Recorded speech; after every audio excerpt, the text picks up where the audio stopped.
I can't help but to go back to day one. When August 8th happened, I was working on the other side of town, and I had gotten a message from my oldest son, who works in excavation, that there was a fire and that he was on scene with his boss. And so at first you think, it's nothing. It'll be okay, and he'll text me back or send me a video back that everything's fine. And so he did, but he left out all the other details. West Maui has a history of wildfire, and local government agencies are very aware of it. In 2006, there was a fire near Ma'alaia. In 2007, there was a fire near Olowalu. In 2010, there was a second fire near Ma'alaia. 2014, the Hawaii Wildfire Management Organization warned Lahaina was at, quote, extreme risk for fire. In 2018, there was a fire in Lahaina. In 2020, Maui County's own hazard mitigation plan identified Lahaina as a risk zone for fire. And then sadly, the most recent fire in Lahaina took place in 2023 and was devastating.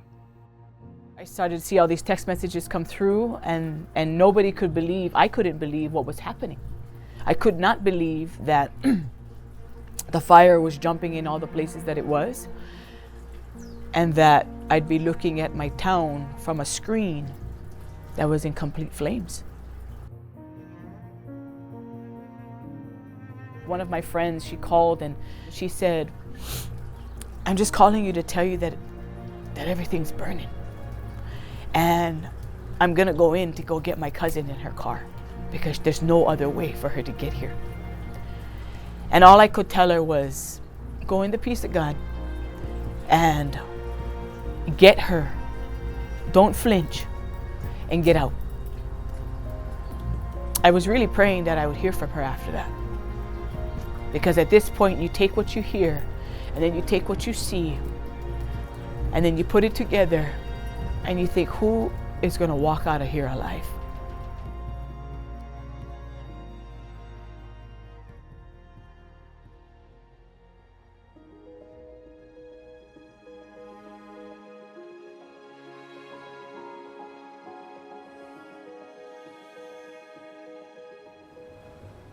It's hard. It's hard. The kids are what keep me going. It's really hard to know that they will not grow up seeing the Lahaina that I saw growing up. But they're the ones that keep me going in this work and what I do, because now we have a chance to rebuild Lahaina how we truly want to see it rebuilt. Also trying to juggle a newborn and do this. I think a lot of it is keeping myself busy so I don't really think about what's happening or what has happened to us.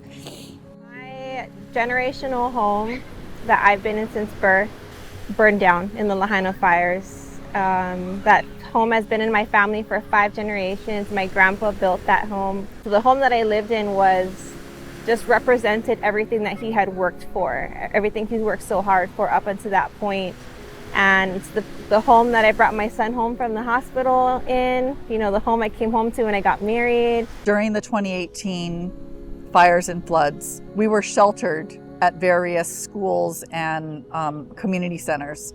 They at one point closed the shelters, and so we had to then go to trusted community members that worked in churches and private industry and say like, hey, can we set up a shelter here? And pop-up hubs serve an immediate need, but over time you have people kind of burning out because these are in places like parks and outdoor spaces. There isn't a way for people to go home and be refreshed, because you have to have people actually living there to protect from theft or being aware of the elements. Some of our community-led hubs are being closed down because they're in our public parks. They're at school areas. And so we really need like a brick and mortar space where people can close the doors and go home to their families, refreshed to serve the community. The other day, the mayor and the governor did a press conference about their plans for housing, and our governor could have taken a stance for us and did a moratorium on the short-term rentals, and he decided to push back to March and even push back to July 31st, and it's going to take us to a year out from what has happened to us. So pretty devastating hearing that, knowing that our community is going to have to wait longer for long-term housing, wait longer to heal mentally, physically.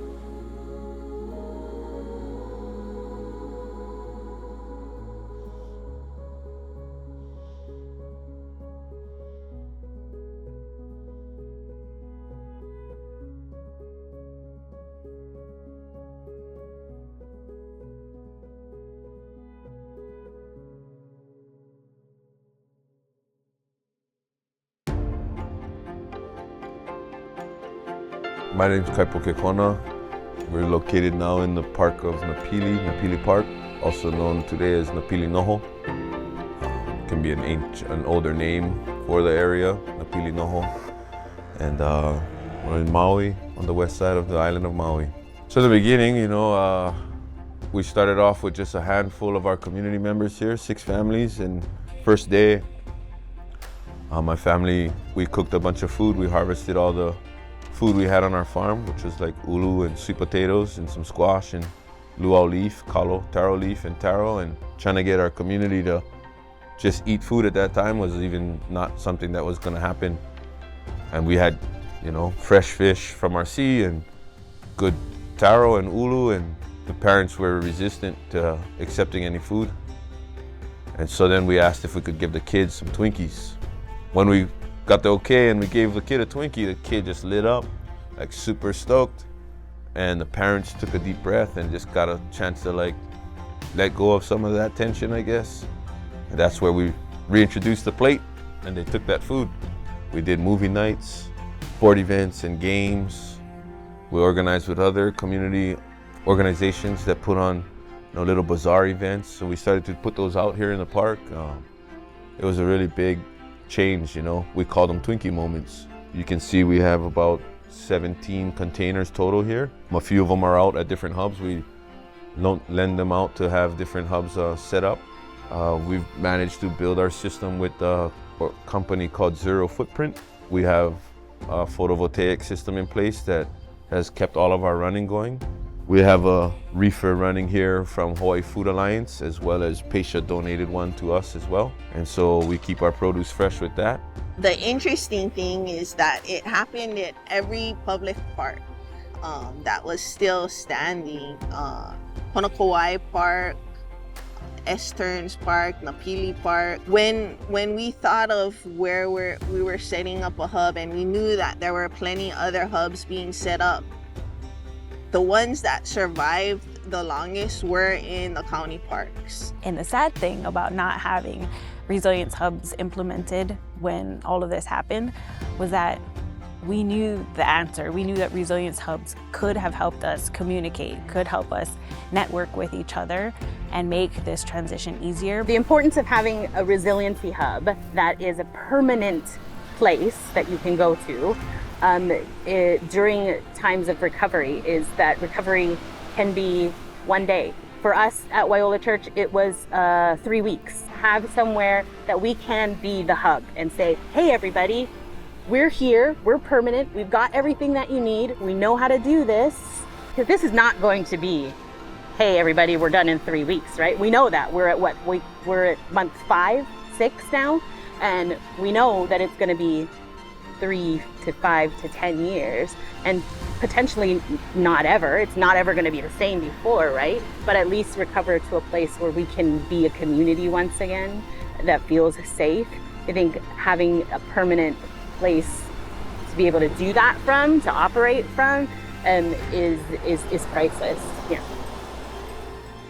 The Napili Noho Pop-Up Hub is hoping to move to a permanent site and be the seed for a resilience hub in West Maui. Unfortunately, they are still looking for the right location somewhere in Lahaina. But once established, the permanent hub will have robust programming to create more Twinkie moments. It will enhance our community's ability to communicate so that we can stay connected in times of crisis. It will ensure redundant operational systems so that we can face whatever challenges may come our way. It'll have an independent power system so people can charge their phones and stay safe during a power outage. And it will be a gathering space that our community can trust, a place where we can stay connected to each other and our Aina.